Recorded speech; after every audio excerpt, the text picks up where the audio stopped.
남을 도와주면 내가 풍요로워집니다. 이것이 오늘 말씀의 주제입니다. 구제하면, 이웃을 도와주면 그 구제를 받는 사람이 좋아져야 되는데, 그것은 물론이고 하늘나라의 법칙은 구제하는 내가 풍요로워진다라는 것입니다. 오늘 그 이유가 무엇인가를 살피려고 합니다. 요한복음 10장 10절에 보면 도둑이 오는 것은 도둑질하고 죽이고 멸망시키려는 것뿐이요 내가 온 것은 양으로 생명을 얻게 하고 더 풍성히 얻게 하려는 것이라 라는 구절이 있습니다. 이게 예수 믿는 사람에게 주시는 하나님의 큰 약속인데, 주님이 온 것은 양으로 생명을 얻게 하고, 그래서 우리가 예수 그리스도를 구주와 주님으로 영접하여 생명을 얻었습니다. 영생의 삶을 지금 살고 있습니다. 그런데 거기서 그치지 않습니다.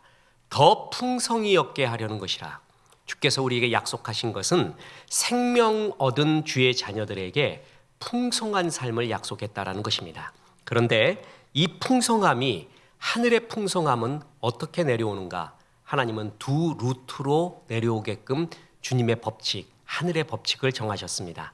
하나는 기도입니다. 하늘의 풍성함은 반드시 기도해야 얻게 되는 것입니다.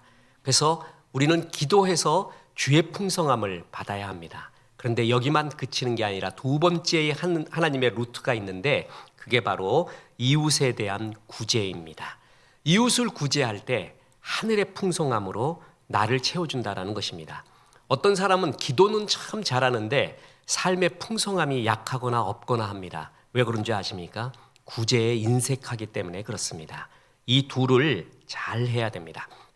왜 남을 도와주면 내가 풍요로워지는지 성경은 두 가지 이유로 말하고 있습니다. 첫째, 하나님의 도움이 임한다라는 것입니다. 다시 본문 잠언 11장 25절 보겠습니다. 구제를 좋아하는 자는 풍족하여질 것이요 남을 윤택하게 하는 자는 자기도 윤택하여지리라. 우리가 누구나 다 윤택하고 풍성한 삶을 원하잖아요.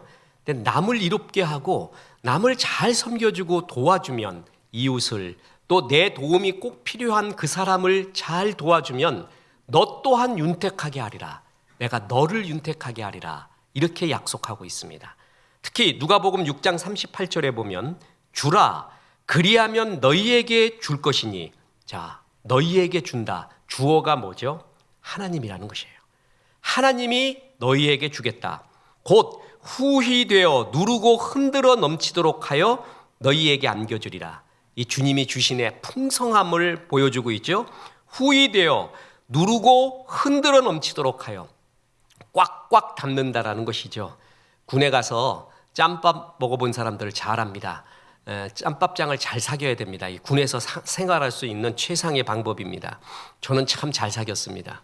그래서 꼭 인사를 잘하면은 그 짬밥장이 저의 밥은 덮어줍니다. 그리고 숨겨놓은 계란을 나한테 줍니다.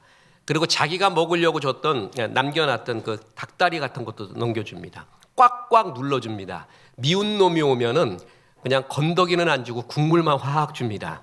밥도 어설프게 줍니다. 주님이 우리에게 주신다는 것이 뭐예요? 꽉꽉 눌러주신다. 그런데 그 법칙이 뭐냐면, 너희가 헤아리는 그 헤아림으로 너희도 헤아림을 도로받을 것이니라. 하나님은 기도하는 자에게 하늘의 풍성함을 줍니다. 구제하는 자에게 하늘의 풍성함을 주시도록 하늘의 법칙을 만드셨는데, 그때 얼마만큼 주냐면 네가 헤아린 만큼 준대요. 남한테 줄 때 정말 인색해요. 정말 10원 한 장, 1,000원 한 장 남한테 쓰는 거 정말 아까워해요. 그러면 주님도 그렇게 준다는 거예요. 너한테 10원 한 장 쓰는 게 정말 아깝다. 정말 힘들다. 오리를 가자고 했는데 10리까지 가요. 넘치도록 가요. 감동의 차원까지 이웃을 섬겨요. 그러면 주님도 어떻게 해요? 그만큼 감동스럽게 나를 풍요롭게 채워준다라는 것입니다. 네가 헤아리는 그 헤아림으로 내가 너를 도로 헤아리리라. 헌금 얘기한다고 시험 들지 마십시오. 어떤 목사님이 그러는데, 세상은 변하는데 성도들이 헌금이 안 보낸대. 그러면서 하는 말이 뭐냐면, 주머니 이렇게 쓱 봐가지고 이렇게 봐갖고 1,000원짜리가 보이면 주님의 것 그래갖고 이렇게 딱 주는데, 어느 날 주머니를 딱 봤는데 1,000원이 안 보이고 10,000원이 보이면 그때부터 되게 떤대요. 사람이 이건 아닌데, 이건 내 건데. 그리고 그걸 주기를 되게 힘들어한대요. 이게 바로 헤아림이에요. 헤아림. 주님을 천원으로 헤아리는 거예요. 그 헤아림만큼 나도 너를 헤아리리라. 인색하면은 하나님의 은혜가 없습니다. 주라, 그리하면 내가 너희에게 준다. 이때 주어가 하나님입니다. 하나님의 주심의 법칙, 주님이 주고 내가 헤아린 만큼 주겠다. 이게 주님의 법칙입니다. 하나님의 도움, 우리의 인생 살 때 정말 중요하지 않습니까? 이 하나님의 도움은 기도할 때와 이웃을 섬기고 도와줄 때 임한다라는 것입니다. 보십시오. 우리가 나이가 들면 하나님을 믿지 않더라도 생기는 지혜가 있습니다. 하나님이 일반 은총으로 주시는데 내 뜻대로 안 되었다는 거예요. 내가 용을 써도 안 되는 일, 내 맘대로 안 되는 일이 많다라는 것입니다. 어느 날 신문에 이 기사가 나와서 한참을 웃었는데 어떤 사람이, 유력한 사람이 이렇게 말했습니다. 세상에 두 가지가 진짜 마음대로 안 되는데 하나가 골프요, 하나가 자식이래요. 그래갖고 골프와 자식은 내 마음대로 안 된다. 그 글을 보고 웃었습니다. 그리고 생각했습니다. 이분 축복받고 있구나. 내 마음대로 안 된다는 것을 알 때 겸손을 배웁니다. 그리고 그때 하나님의 도움이 얼마나 소중하다는 것을 깨닫게 됩니다. 나이 들어갈수록, 사업을 할수록, 직장 일을 할수록, 생활을 하고 아이를 기를수록 우리가 깨닫는 게 뭡니까? 하나님의 도움이라는 게 결정적이라는 것입니다. 내가 아무리 노력해도 안 됩니다. 하나님의 도움이 없으면 안 됩니다. 저는 우리나라 6.25 때 말이에요. 6.25에 3대 미스테리가 있습니다. 그 중에 하나가 뭐냐면 북한군이 서울에서 3일 동안 머뭅니다. 계속 밀고 내려갔으면 되는데 3일 동안 머문 미스테리가 있었습니다. 그 이유는 뭐 나중에 밝혀졌지만 왜 머물렀는가? 근데 저는 그거를 군사학적 이유로 보지 않고 주님의 도움이라고 봅니다. 하나님이 이 전쟁에 적극 개입하신 겁니다. 그래서 못 내려오게 한 겁니다. 저는 그렇게 정말 믿습니다. 하나님의 도움 없으면 우리가 정말 어떻게 됐을까 아찔합니다. 그런데 여러분, 미국도 그랬습니다. 미국 독립전쟁에 완패를 할 수가 있었습니다. 그래서 오늘날의 미국이 없을 수도 있었습니다. 모건 하우절의 불변의 법칙에 보면 1776년 롱 아일랜드 전투가 있었다고 합니다. 그때 조지 워싱턴이 이끈 미국의 대륙군이 대패를 하게 된다고 합니다. 1만 병력의 대륙군이 배 400여 척의 함대를 거느린 영국에게 대패를 했대요. 그런데 여기서 미국이 완전히 독립할 수 없는 완패, 전멸할 수 있는 위기가 있었는데 그 위기, 끝나버릴 수도 있는 그 위기에 영국 해군이 이스트강 상류로 올라왔다면 워싱턴의 대륙군은 도간의 등 쥐었대요. 그래서 미국 독립이고 뭐고 다 끝나는 판이었대요. 그런데 영국 해군이 이스트강 상류로 못 올라왔다고 합니다. 그 이유가 뭐냐면 바람이 도와주지 않았대요. 순풍이 불지 않고 역풍이 불었다는 거예요. 그래서 못 올라갔다라는 것입니다. 이것을 가리켜 나중에 역사학자 데이비드 맥컬로프는 인터뷰를 합니다. 만일 1776년 8월 28일 밤에 바람이 반대 방향으로 불었다면 모든 게 끝났을 것입니다. 그랬더니 사회자가 물었습니다. 만약 그랬다면 미국이 탄생할 수 없었다는 뜻입니까? 예, 그렇습니다. 고작 바람 하나 때문에 역사가 바뀐 거네요? 예, 맞습니다. 이렇게 말합니다. 모건 하우절은 이 구절을 가리켜 이 단락, 이 이야기가 있는 단락에 소제목을 붙였는데 아슬아슬한 세상이라고 했습니다. 정말 아슬아슬했대요. 그냥 미국은, 오늘날 미국은 없었다는 거예요. 바람이 그때 순풍만, 영국 해군의 이로운 바람만 살짝 불었으면은 이스트강 상류로 올라왔고 워싱턴군은 완전히 포위가 돼갖고 전멸을 할 뻔했다는 거예요. 이 세상이 사실 그렇게 아슬아슬하다는 거예요. 사람이 아무리 치밀하게 계획을 해도 어떤 결정적인 이런 하나님의 도움이 없으면 무너진다라는 거죠. 이어서 마술사 후디니라는 사람의 이야기를 합니다.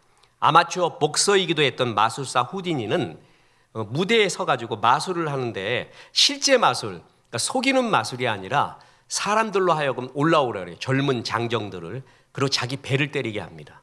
아무리 세게 때려도 그가 버텨내요. 그럼 사람들이 막 열광을 합니다. 그런데 그 공연을 끝나고 난 다음에 무대 뒤에 분장실로 가는데 대학생 몇이 분장실로 오게 됐습니다. 그 중에 한 명인 고든 화이트헤드라는 학생이 지금 이 후디니의 배를 막 때리는 거예요. 그 어떤 억한 감정이 있어서 그런 게 아니라 무대에서 봤던 묘기를 자기 눈앞에서 다시 한번 보고 싶었던 거예요. 그래서 막 배를 때려버렸어요. 그랬더니 후디니가 아프다고 소리를 지르고 떼굴떼굴 구르면서 스톱 하면서 야단났어요. 그리고 맹장 파열로 죽어버렸습니다. 이 후디니는 어떤 사람이었냐면은 손발을 사슬로 묶어서 강물에 던져도 빠져나왔어요. 그리고 묶어서 모래에 덮어버려서 모래 사막에 덮어버려도 빠져나왔어요.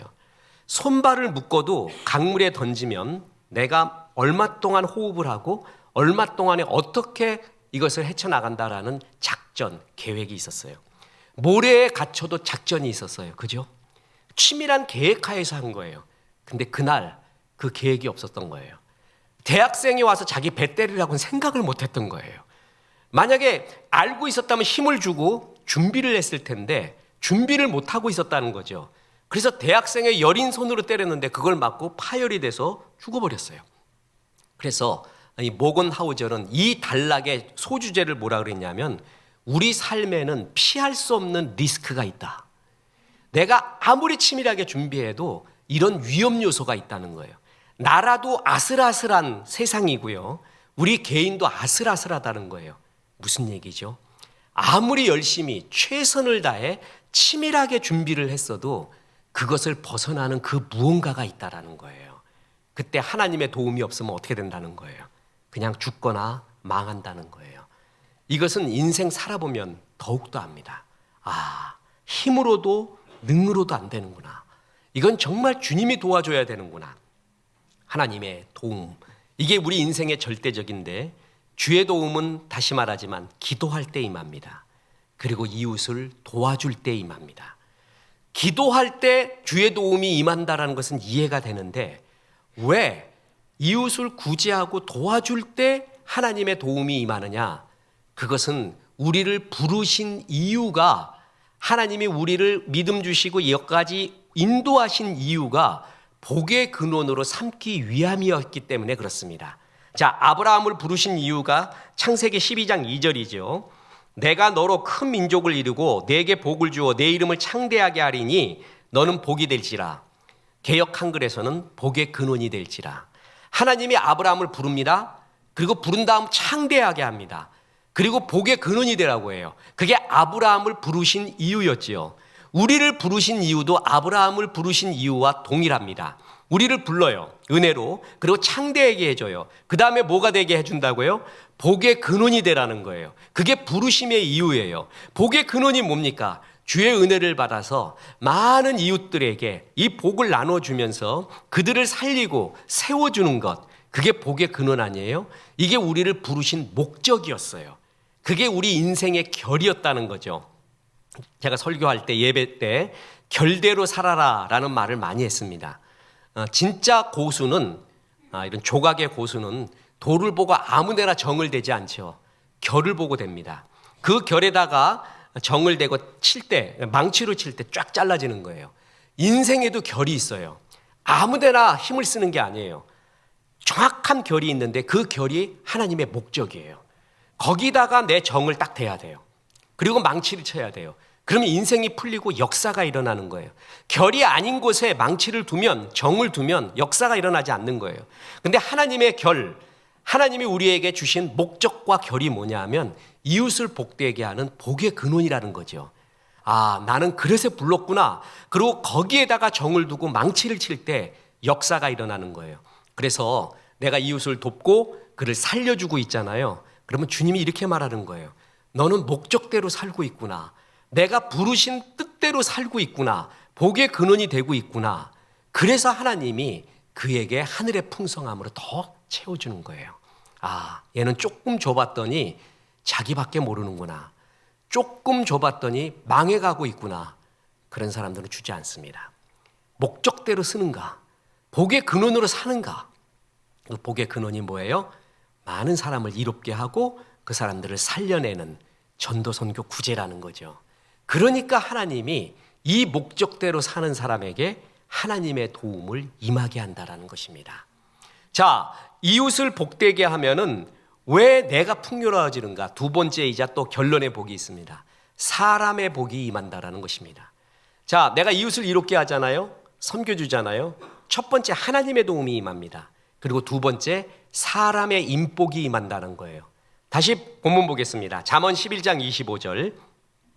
구제를 좋아하는 자는 풍족하여질 것이요 남을 윤택하게 하는 자는 자기도 윤택하여지리라. 풍족하고 윤택한 게 우리 삶에 우리가 바라는 거 아닙니까? 하늘의 법칙, 구제하라. 남을 윤택하게 하라. 그러면 네가 풍족하고 네가 윤택해지리라. 주면은 하나님의 도움이 임하고 두 번째로 사람의 복이 임합니다. 사람은 크게 네 종류가 있습니다.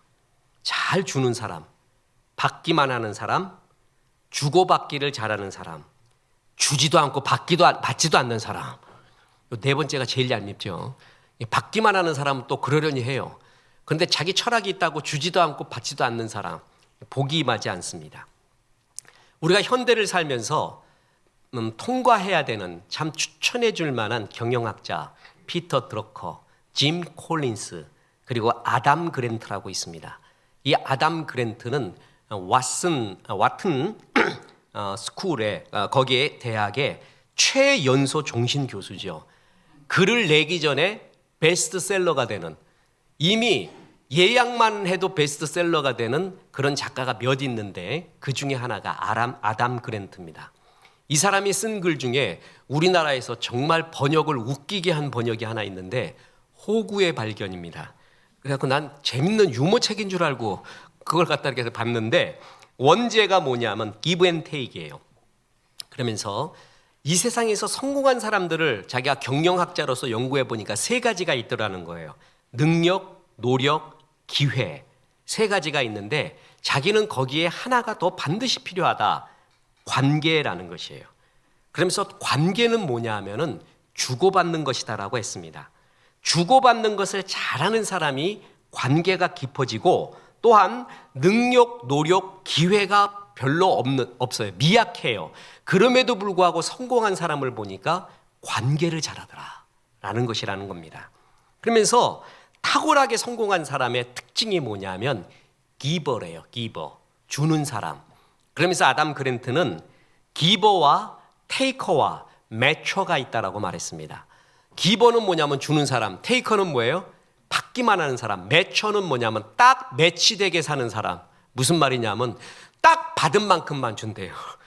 1,000원 받았으면 1,000원 어치를 딱 주고 10,000원 받았으면 10,000원 어치를 주고 이게 매처래요. 그런데 쭉 살펴보니까 결국 이기는 사람은 기버가 이기더라. 결국 기버가 이기더라. 그래서 아담 그랜트는 성공자에 대한 책을 쓰려고 하다가 기브 앤 테이크로 바꿨습니다.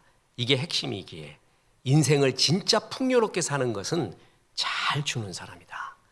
촛불을 내가 촛불이 되어서 옆에 촛불에 불을 붙여주면은 그 불이 밝아지지만 내 불이 약해지지 않습니다. 내 불꽃이 희미해지지 않죠. 우물도 안 쓰면은 오물이 됩니다. 고인물이 됩니다. 잘 퍼낼수록 새로워지는 것입니다.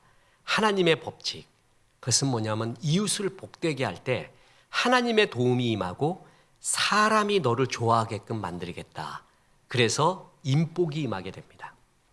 또 하나 아주 유명한 꼭 통과해야 되는 책 중에 하나가 로버트 치알디니의 설득의 심리학입니다. 꼭 읽어보십시오. 설득 잘해야 이기거든요. 그런데 이 설득의 심리학의 주제가 뭐냐? 핵심 주제가 설득 잘하려면은 말과 논리가 잘 돼서 하는 게 아니라는 거예요. 말과 논리 때문에 상대방을 설득하잖아요. 그럼 상대방이 나중에 원수가 된대요. 왜냐하면 그때 설득당해서 집에 갔는데 되게 분해 죽겠어. 그냥 내가 그 말에 당했다는 게 나는 원래 그런 데 쓰면 말도 못하고 설득도 잘 못하는데 그놈 너무나 청산유수같이 말하고 굉장히 논리적으로 자기를 이겼다는 거예요. 그래서 말로 설득하고 논리로 설득하잖아요. 그러면 눈물 뚝뚝 흘리면서 내가 잘못했다 하는 사람은 없다는 거예요. 분해한다는 거예요. 분해. 나도 말도 잘하면 저렇게 될 텐데 그래서 그 말과 논리로 설득하는 건 나중에 사람이 원수가 된다는 거예요. 그러면 뭘로 설득을 해야 되느냐? 그게 바로 준다라는 것이에요. 줌으로써 설득하래요. 무슨 얘기냐 하면은 많이 그에게 베풀므로써 그가 나에 대해서 빚진 마음, 고마운 마음이 들게 하라.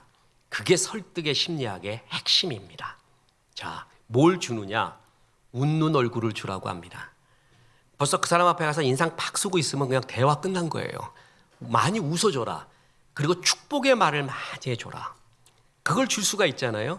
맨날 지적질만 하면서 이게 나쁘고 저게 나쁘고 저게 나쁘고 나도 그것 때문에 괴로워 죽겠는데 계속 말하면은 사람이 정말 케어돼요. 우리 목사님들 중에도 나이 많으신 선배 목사님 중에도 만나면 맨날 회개하라는 사람들 회개하라.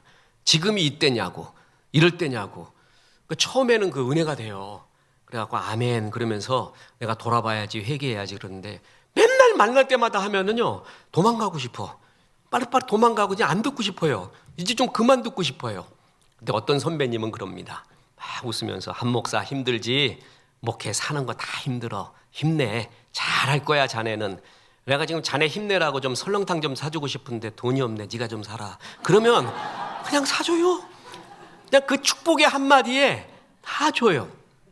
내가 왜 줄 게 없습니까? 웃는 얼굴을 줄 수가 있죠. 그리고 또 뭘 줄 수가 있어요? 축복의 말을 계속 줄 수가 있다. 또 거기에 따라서 물질도 줘라. 자꾸 줘라. 사람들이 이렇게 말합니다. 나는 인복이 없대요. 인복이 있는 법이 있다는 거예요. 없는 인복을 만드는 법이 있다는 거예요. 자꾸 주라는 거예요. 그러면 사람이 날 좋아하게 돼 있고 그것이 사람의 끌어당기는 힘이 된다라는 것입니다. 한때 우리나라도 세계에서 아주 유행했던 조그마한 책이 하나 있습니다. 론다 번의 시크릿이라는 책입니다. 그거는 비성서적인 내용도 담고 있기 때문에 걸러서 들어야 됩니다. 조심해야 될 부분도 많은데 거기서 그래도 굉장히 공감이 가는 부분이 뭐냐면 전 세계 상위 0.001%가 성공한 비결은 어트랙션, 매력에 있다라는 것입니다. 매력, 뭔가 매력이 있대요. 그게 끌어당기는 힘이라는 거예요. 저 사람 외모도 매력이죠. 근데 이 외모 잘생기라는 거 아닙니다. 그냥 화장품 이쁜 거 그냥 막 아모레 피어리스 주다나 꽃을 든 남자 아무리 발라도 그 얼굴 안 나오는 그 환한 얼굴 있잖아요. 그것도 어트랙션이에요. 건강미도 어트랙션이고요. 재능, 말도 다 어트랙션이에요. 학벌도 어떻게 보면 어트랙션, 매력이 될 수 있고 모든 게 될 수 있다는 거예요. 심지어는 돈 갖고 있는 것도 매력이 될 수 있다는 거예요. 그게 끌어당기는 힘이 있어야 다른 거를 끌어당기는 거예요. 그러면은 제일 슬픈 사람이 뭐냐면 매력이 없는 사람이에요. 나는 아무 매력이 없어. 상대편을 끌어당기는 힘이 없다는 거예요. 그럴 때 끌어당기는 힘, 매력을 네가 갖출 수 있는 법이 있다는 거예요. 그게 주라는 것입니다. 그게 기버, 나누어 주는 사람이 되면 그게 매력이 된대요. 매력. 저 사람은 말이야 나한테 잘 웃어줘. 그리고 잘 축복의 말을 해줘. 그리고 비싼 것도 아닌데 아니 요만한 거. 저도 교회에서 목사님하고 이렇게 선물 주는 성도님들이 있어요. 그래서 주먹에 들어갈 정도니까 금덩어리 같겠구나. 그래가지고 이렇게 딱 펴보면요 사탕 하나야. 사탕 하나예요. 어떨 때는 레몬 뭡니까 그 비타민 C 하나예요. 근데 그게 그렇게 좋아요. 그냥 씩 웃으면서 그냥 목사님 더우신데 뭐 하나 아무것도 아닌데 제가 장로님 권사님들한테 늘 권면하는 게 그거 아닙니까? 주머니에 김이라도 하나 갖고 오라는 말이에요. 김이라도. 그래갖고 새로운 성도가 앉아 있으면은 아이고 이렇게 멋진 성도 오셨네. 아이고 이렇게 멋진 사람 와서 우리 교회가 환해졌습니다 하고 고추장 하나라도 김 하나라도 줘봐요. 그게 완전히 달라요. 그냥 축복만 하는 거하고 달라요. 그거 뭐 비싸요? 그거 비싸면 저한테 오세요. 내가 기도해드리겠습니다. 그거 사는 거 비싼 거 아니에요. 근데 이것이 뭐냐면 저 사람은 저렇게 잘 웃어주고 축복해주고 준다. 작은 거라도. 그러면 없는 매력이 만들어진다는 거예요. 그게 끌어당기는 힘. 그리고 이 매력은 누구나 만들 수 있다는 것이죠. 그죠? 그리고 이 매력이 제일 큰 매력이라는 것이에요. 그래서 결국은 주는 사람에게 사람의 복, 사람이 좋아하는 복을 주님이 만들어준 겁니다. 그래서 여러분 제가 국어 실력을 한번 테스트해 보겠습니다. 나는 준다. 현재형이죠. 이거의 미래형이 뭐예요? 미래형. 미래형이라는 말을 몰라요? 그래. 과거형은 뭐죠? 나는 주었다. 현재형은 나는 준다. 미래형은 자, 요래서 당하는 거야. 나는 줄 것이다가 미래형. 나는 준다의 미래형이 아니에요. 나는 준다의 미래형은 나는 받는다입니다. 내가 지금 주고 주잖아요. 그러면 하나님으로부터 이웃으로부터 받게 됩니다. 유대인들 잘 아시죠? 전 세계의 민족 순환사를 보면 저는 유대인이 최고라고 봅니다. 진짜 모든 부류에게 다 두들겨 맞은 게 유대인입니다. 십자군 전쟁할 때 돈 없으니까 유대인들이 돈 잡고 있으니까 유대인 돈 다 빌려요. 그리고 막 가진 감원 이설로 다 돈 내놓으라고 하나님 축복 임할 거라 그러고 그러고 난 다음에 십자군 전쟁 패배도 하고 뭐 하고 이제 채권자잖아요. 유대인 다 죽여버려요. 돈 빌려준 사람 다 죽여버려요. 그리고 흑사병 일어날 때 유대인 때문이라 그러고 또 심지어는 기독교인도 뭐냐 그러냐면 예수님 네가 핍박했잖아. 바라바 놔주라 그러고 그 피를 우리에게 돌리라 그랬잖아. 그래갖고 그 심판한다. 히틀러 그런 식으로 말하고. 그러니까 유대인 다 죽입니다. 군대도 안 가고 더 돈 버는 법도 없고 그래서 유대인이 겨우 한 게 뭐였냐 하면은 금융을 한 거예요. 유대인이 유일하게 할 수 있는 게 금융이었어요. 그런데 이제 이스라엘을 건국하고 난 다음에 특히 미국 같은 걸 보십시오. 정치, 경제, 사회, 문화, 유통, 헐리우드까지 전부 유대인이 잡고 있잖아요. 그 미국 내의 모임 중에 제일 센 게 에이펙이라는 유대인 모임 아닙니까? 미 대통령들이 양 당에서 전부 충성 맹세를 할 정도로 막강한 것입니다. 그 유대인이 자리를 잡을 수 있는 어느 지역에서 자리를 잡을 수 있는 방법 그들은 공통적으로 뭐 하냐 하면은 그러니까 뭐냐면 대장을 만납니다. 대장이 누가 만나줍니까? 함부로 만날 수 있는 게 아니에요. 그런데 이렇게만 만나요. 네, 여기 병원 좀 세우려고 하는데요. 여기 주차장 좀 세우려고 하는데요. 그러면 대장은 버선발로 달려옵니다. 좋지요. 참 좋은 생각 하셨습니다. 뭐부터 하는 거예요? 도네이션부터 합니다. 그러니까 유대인이 어디에 정착하기 전에 돈을 모아요. 그 돈 갖고 뭐 하냐 하면은 정착촌 전에 후원을 해가지고 그 후원에서 벌써 그 후원이 설득이 되는 겁니다. 고마움을 느끼게 해요. 그러면서 거기에 정착을 시작하게 되는 것입니다. 이게 유대인의 방법이에요. 그만큼 이들은 하늘의 방법을 알아요. 뭘 하는 거예요? 주는 거예요. 줄 때 사람의 복이 임하고 좋아한다라는 것입니다. 자, 제가 목회하고 난 다음에 3가지의 과제가 있었다 그러죠. 저는 목회 하나님께서 내 삶을 다 불러가기 전에 해결해 주시라고 믿는데 3가지. 하나 고난, 또 하나가 우울증, 또 하나가 치유에 대한 것이라고 했습니다. 이 3가지를 정말 가르쳐 주십시오. 그래서 지금 요번에 고난에 대한 책을 쓰고 있습니다. 정말 어려운 주제입니다. 또 하나가 치유, 어떻게 해야 치유가 되느냐. 근데 저는 치유에 대해서는 이제 거의 확신하고 있는 것이 있습니다. 현재의 비전이 과거의 아픔을 치유합니다. 아픔은 큰 에너지거든요. 타나토스, 죽음의로의 에너지예요. 근데 그 죽음의로의 에너지보다 더 큰 에너지가 있어야지만이 치유가 돼요. 더 큰 에너지가 뭐예요? 비전이라는 거예요. 현재의 비전. 현재 하나님께서 나에게 하라고 하신 그 비전은 과거의 그 어떤 에너지보다 강합니다. 그래서 저는 거의 확신해 가고 있어요. 현재의 비전이 아픔을 치유한다. 그런데 굉장히 해결 안 되는 한 가지가 우울증입니다. 현대인 정말 많은 우울증, 심하면 공황장애, 어떻게 하면 해결하는가 수많은 책을 봤어요. 그리고 전문가들 이야기도 들어보고 답이 안 나와요. 어느 한 가지의 답이 있는 것이 아니라는 거죠. 여러 가지가 복합되어야지만이 이겨낼 수 있는데 그 중에 하나가 뭐냐 하면 우울증 극복의 방법, 주는 것입니다. 우울증의 특징은 갖고 들어오는 거예요. 그것도 좋은 걸 갖고 들어오는 게 아니라 힘들고 썩어지는 것을 자꾸 어두움을 갖고 들어와요. 그래서 그걸 잘 키우고 있어요, 내 속에. 내 속에서 막 키워요. 그런데 이걸 밖으로 펴버려야 된다는 거죠. 밖으로 필 때, 그때 해결의 시작이라는 것이에요. 그래서 전문가들도 말합니다. 우울증 있으면은 햇볕을 많이 쐬라. 좋은 음악을 많이 들어라. 그리고 야외 활동하고 많이 주워라. 그게 이유가 있는 거예요. 어두운 것을 자꾸 좋아하고 거기에 끌리면 안 된다는 거죠. 하나님이 줄 때 이런 역사, 하나님의 치유의 역사, 은혜의 역사, 복의 역사를 남겨놨다는 거죠. 보세요. 사도행전 20장 35절에 보면 범사에 여러분에게 모본을 보여준 바와 같이 수고하여 약한 사람들을 돕고 또 주 예수께서 친히 말씀하신 바 주는 것이 받는 것보다 복이 있다 하심을 기억하여야 할지니라. 이 구절이 신비의 구절입니다. 바울 사도가 예수님한테 직접 들었다는 구절이에요. 그러니까 우리가 팔복으로 알고 있잖아요. 그 팔복 넘어 구복이 있다. 하나님이 복을 하나 더 말했는데 내가 주 예수께서 친히 나에게 주신 말씀이다 하면서 말한 게 뭐냐면 주는 것이 받는 것보다 복이 있다. 복이 있다는 거예요. 복이 있다. 줄 때 뭐가 있다? 복이 있다. 하늘의 복, 은혜의 복, 사람의 복이 임한다. 그래서 예수님이 이게 복이라면 진짜 복이에요.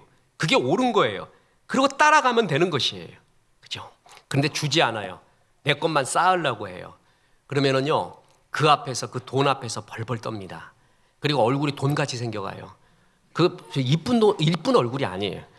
여러분, 사람이 정말 좋아하면 그거 따라가는 거 아시죠? 얼굴도 따라가고 마음도 따라가요. 옛날에 태조왕건 얘기 드렸죠? 그 드라마 아주 유행했을 때 그 대표 기도할 때 장로님이 그랬다는 거 아니에요? 예수님의 이름으로 기도합니다. 그게 성은이 만극하나이다. 기도했다는 거. 그리고 모래시계 유행했을 때 장로님이 또 그 굉장히 감동받았나 봐요. 그 대표 기도를 하는데 그랬다는 거 아니에요? 주여 태수를 죽이지 마옵소서. 그 태수가 주인공이었나 봐요. 암만 해도 다음번 회에 죽을 것 같았나 봐. 근데 얼마나 가슴 아팠으면 죽이지 말아달라고 기도했겠어요? 사람이 좋아하는 게 말로 나오고 얼굴로 나와요. 정년이라는 시인이 있는데 그 시인이 원수를 사랑하라는 주의 말씀을 정말 싫어했어요. 그래서 하나님, 이게 가능합니까? 어떻게 왜 원수를 사랑하라고 합니까? 나 못합니다. 그랬더니 주님이 그랬다는 거 아니에요. 얘야, 원수 사랑하지 않고 계속 미워하고 밤낮으로 묵상하면 그 원수 얼굴이 네 얼굴에 나타난다는 거야. 하나님은 그게 보기 싫다. 그러지 마라. 그래서 그냥 차라리 털어버려라. 원수 얼굴이 네 얼굴에 나타나면 어떡하겠니? 굉장히 감동적인 말 아닙니까?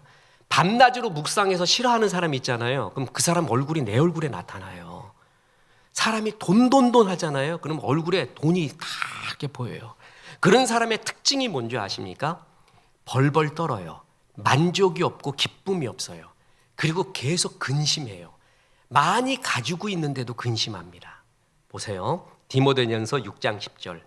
돈을 사랑함이 일만 악의 뿌리가 되나니 이것을 탐내는 자들은 미혹을 받아 믿음에서 떠나 근심으로써 많은 근심으로써 자기를 찔렀도다.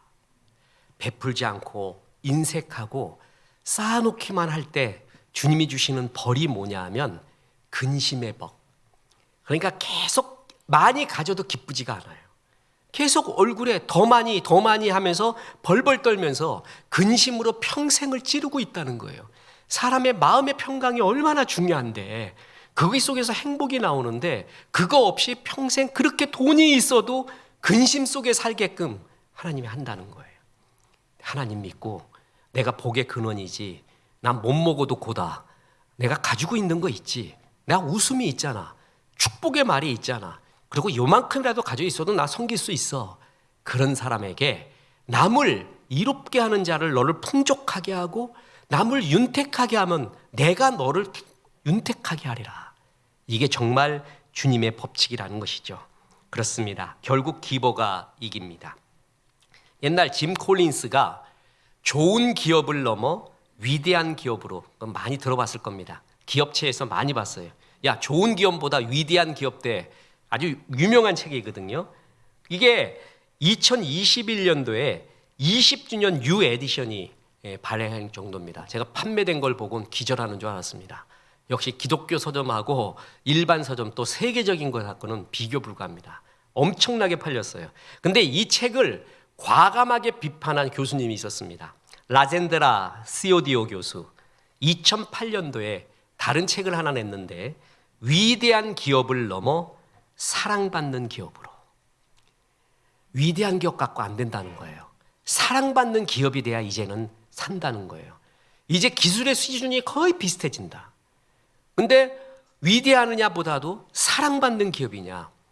우리나라 배달업체부터 시작해서 많은 유통업체, 또한 상공인들, 정말 우리 가슴에 새겨야 되는 성경적 법칙은 위대하고 좋은 성공한 기업보다 사랑받는 기업 돼야 됩니다. 그래야 이제 사람들이 이해합니다. 사줍니다. 그 스토리 속에 들어가고 싶어 합니다. 그 사랑받는 기업의 특징이 뭐죠? 많이 주는 사람이에요. 그 지역에서 성공했으면 그 지역을 위해 많이 베풀어 줘야 돼요. 그래야지만이 이제는 살아남는 기업, 많은 사람을 이롭게 하는 하나님의 도움과 사람의 복이 임하는 그러한 기업이 됩니다. 또한 그런 사람이 됩니다. 여러분, 부천 제2감리교회 어떤 목사님의 간증인데 자기 어머님을 굉장히 존경했습니다. 이 어머님이 97세의 나이로 하나님께 부름받았는데 90이 넘은 나이에도 어머니가 1년이면 성경을 1독 이상씩 하셨고 헌금도 자녀들이 주는 용돈은 진짜 필수적인 거 빼놓고 전부 헌금하셨대요. 그래가지고 어머니 좀 쉽게 사셔요. 그래도 그것을 계속 헌금하며 살았고 기쁘게 살았대요. 자기 어렸을 때 어머니 한번 떠오르는 것 중에 몸서리 치는 게 하나 있대요. 그때 100원인가 헌금 내라고 줬는데 또 애들 때 그게 또 됩니까? 그래서 100원 중에 50원 하나님께 내고 50원을 빵 사 먹었대요. 사탕 사 먹었대. 엄마가 그거 알고 종아리를 치는데 지금도 그때 생각하면 몸서리 칠 정도로 어머니가 화를 내셨다는 거예요. 어머니 신앙이 이렇게 순수하고 좋으셨대요. 그러면서 왜 그렇게 어머님이 그런 신앙을 갖게 되느냐라고 하면서 이 어머니가 어느 날 꿈을 꿨대요. 그랬더니 천국에 계신 당신의 어머니, 그러니까 이 목사님으로 하면 할머니죠. 그 할머니가 나타났대요. 그 귀신이 나타난 게 아니라 하나님이 가끔 어떤 교훈을 주시기 위해서는 어머니, 할아버지도 나타나게 하는 거예요. 그 귀신 나온 게 아니에요. 저도 근래에 저희 아버지가 이렇게 꿈에 또 보이면서 그렇게 웃고 계세요. 그래서 아버지가 웃는데 난 막 이렇게 눈물이 나오더라고. 이게 어떤 교훈을 주시기 위해서 하나님이 이렇게 꿈에 보여주시거든요. 그런데 이 할머니가 어머니가 나왔는데 깊은 시름과 고민에 빠져 계시더라는 거예요. 그래서 어머니, 천국은 기쁘고 즐겁고 근심 걱정도 없는 거라고 했는데 왜 어머니 얼굴에 이렇게 수심이 가득하세요? 이랬어요. 그랬더니 어머님이 그랬대요. 내가 세상 살 때 정말 바쁘게 살지 않았냐. 일하고 자고 내가 언제 성경을 봤냐. 성경 볼 시간도 없어서. 그래서 지금 다른 사람들은 예수님과 함께 천국에서 즐거운 시간 보내는데 난 천국에서 성경 공부하느라 바쁘다. 힘들어 죽겠다. 그러시더래요. 그래가지고 내가 성경 진짜 많이 보고 성경 공부해야겠다. 이 어머님이 이렇게 생각했는데 또 그 할머니가 꿈에 나타났다는 거예요. 그런데 할머니가 자기 어머니가 다 쓰러져가는 판잣집에서 이렇게 나오시더래. 그래갖고 어머니, 천국은 금은보화로 장식한 아름다운 나라라고 했는데 왜 그런 판잣집에서 사세요? 그랬대요. 그랬더니 어머니가 그랬다는 거예요. 내가 세상 살 때 얼마나 하나님하고 이웃한테 인색했냐. 그래서 천국에 저축한 것이 하나도 없어갖고 내가 이렇게 판잣집에서 산다. 여러분, 천국의 집은 우리가 이 지상에서 기도한 것, 그리고 이웃을 도와준 것이 건축 기자재가 됩니다. 그래서 천국의 나의 집이 되는 거예요. 근데 그것 하나도 없는 사람 얼마나 불쌍합니까? 이 어머니가 그 체험을 하고 난 다음에 죽으실 때 소천할 때까지 성경 공부하고 소천할 때까지 작은 거라도 이웃을 도와주고 그거를 생활의 철학으로 삼았다는 거예요. 그렇습니다. 나 혼자 잘 사는 복 받는다고 뭐가 좋은 겁니까? 그게 하나님을 나를 부르신 이유가 아니지 않습니까? 나를 부르신 이유는 아브라함과 같습니다. 네가 복의 근원, 복의 통로가 되라라는 것입니다. 그래서 나로 인해서 많은 사람이 먹는 것. 제가 지난번에 얘기했지만 오병이어는 물고기 2마리, 보리떡 5개로 2,000명, 5,000명, 10,000명을 먹인 겁니다. 그죠? 그래서 세상의 부자는 나 혼자 2,000명분을 다 먹는 걸 부자라고 해요. 나 혼자 5,000명 먹을 걸 다 먹는 걸 부자라고 해요. 근데 하늘나라의 부자는 내가 2,000명을 먹이는 사람, 5,000명을 먹이는 사람, 2,000명, 5,000명한테 선한 영향력을 미쳐서 그들이 살아나게 하는 사람, 그 사람을 진짜 부자라고 하는 것입니다. 그래서 너는 진짜 하늘의 부자가 되라. 이웃을 풍요롭게 살려라. 전도하고 선교 구제해서 살려라. 그러면 내가 너를 책임져 주마. 너를 윤택하게 하마. 후히 주고 누르고 꽉꽉 눌러서 너에게 주고 싶다. 너는 정말 내가 너를 부른 목적대로 살고 있구나. 그래서 하나님의 복 그리고 인복이 많아지게 주님이 축복해 주신다는 겁니다. 다시 말합니다. 여러분, 어렵지 않습니다. 내가 지금 돈 없으면 웃음을 좀 주십시오. 이웃을 향해 계속 좀 웃어주십시오.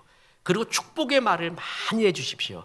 그리고 조금의 돈이라도 있으면은 주머니에 사탕이라도 비타민C라도 아니면 김 하나라도 갖고 와서 우리 새 등록 성도가 새 방문 성도가 있으면 환히 웃으면서 좀 잘생겼다고 말해주고, 진짜 잘생겼어. 다 목사 닮아서 새 등록 성도가 얼마나 잘생겼는지 몰라. 다들 화내요. 축복해주고 김이라도 하나 주면서 당신이 와서 정말 좋습니다. 그게 어렵습니까? 어려운 거 아니잖아요. 그것이 쌓여갈 때 하나님이 내 삶을 더 풍요롭고 윤택하게 채워주신다는 것입니다. 이런 복된 주는 존재 되어서 하늘나라의 축복의 통로 되시기를 주 예수의 이름으로 축원합니다. 우리 하나님 말씀 생각하며 찬송합니다. 저 북방 얼음산과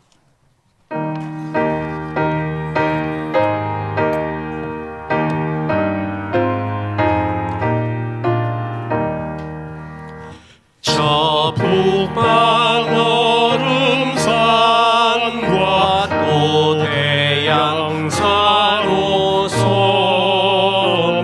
저 남방 모든 나라 수많은 백성들 큰 죄악 범한 민족 다 구원 빛을 받은 우리 보도라 부른다. 3절입니다. 만왕의 왕 된 예수 이 세상 오셔서 만 백성 구속하니 참 구주시로다. 저분은 바람 따라 이 소식 번지고 저 바다 물결 따라 이 복음 전하자.